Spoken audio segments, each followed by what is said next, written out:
Magandang umaga. Narito na ang pinakahuli sa lagay na ating panahon ngayong June 9, 2026, araw ng Martes.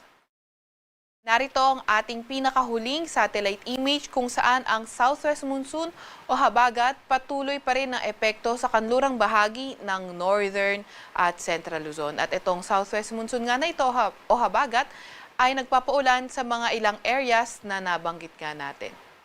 Sa ngayon naman, wala tayong namomonitor na low pressure area or bagyo sa loob or malapit sa ating Philippine Area of Responsibility. Para naman sa lagay ng panahon, ngayong araw asahan nga natin yung southwest monsoon na magdadala ng maulap na papawirin at mga kalat-kalat na pag-ulan, pagkidlat at pagkulog sa lugar ng Ilocos Region, sa may Zambales, sa may Batanes at Babuyan Islands. Kaya ingat lalo na sa mga inuulan ng mga nakaraang araw pa sa mga banta ng pagbaha o hindi kaya pagguho ng lupa. Para naman sa lagay ng panahon sa Metro Manila at nalalabing bahagi ng Luzon, asahan ng bahagyang maulap hanggang sa maulap na papawirin at mga tsansa nga ng mga localized thunderstorms. Inaasahan nga natin until tomorrow, posibleng maging maulan sa lugar ng Zambales at sa lugar ng Ilocos Region, Batanes at Babuyan Islands, posible in a few days, maging maulan pa nga rin sa mga nabanggit na lugar. Agwat ng temperatura ngayong araw sa Metro Manila ay 26 to 33 degrees Celsius. Batanes at Babuyan Islands, posible in a few days, maging maulan pa nga rin sa mga nabanggit na lugar. 25 to 32 degrees Celsius sa may Lawag. Agwat ng temperatura ngayong araw sa Metro Manila ay 26 to 33 degrees. Agwat ng temperatura sa may Tagaytay ay 24 to 31 degrees Celsius at 25 to 33 degrees Celsius naman sa may Legazpi. Agwat naman ng temperatura sa may Puerto Princesa ay 25 to 33 degrees Celsius at 26 to 33 degrees Celsius naman sa may Kalayaan Islands.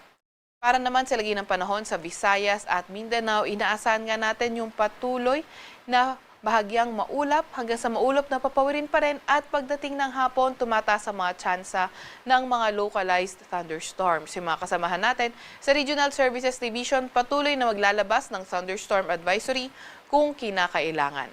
At least in the next 3 to 5 days, posible nga magpatuloy yung ganitong klaseng panahon pero mahaba yung span ng time ng 3 to 5 days. Kaya posible pa itong magbago, kaya patuloy pa rin tayong mag-antabay sa mga update na ilalabas ng Pag-asa. Agwat ang temperatura ngayong araw sa may Davao, Cebu at Iloilo ay 26 to 33 degrees Celsius.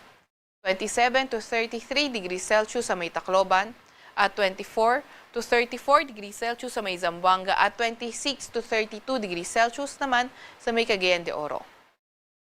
Para naman sa lagay ng ating karagatan, wala pa rin tayong gale warning sa kahit na anong dagat baybay na ating bansa. Pero ingat pa rin sa mga papalaot yan sa may northern Luzon dahil posible ang katamtaman hanggang sa maalong karagatan. Sa Kalakhang, Maynila, ang araw ay sisikat ng 5:26 ng umaga at lulubog ng 6:24 ng gabi. Huwag magpapahuli sa update ng Pag-asa. I-follow at like ang aming X at Facebook account, DOST-Pag-asa. Mag-subscribe sa aming YouTube channel, DOST-Pag-asa Weather Report. At para sa mas detalyadong impormasyon, bisitahin ang aming mga website.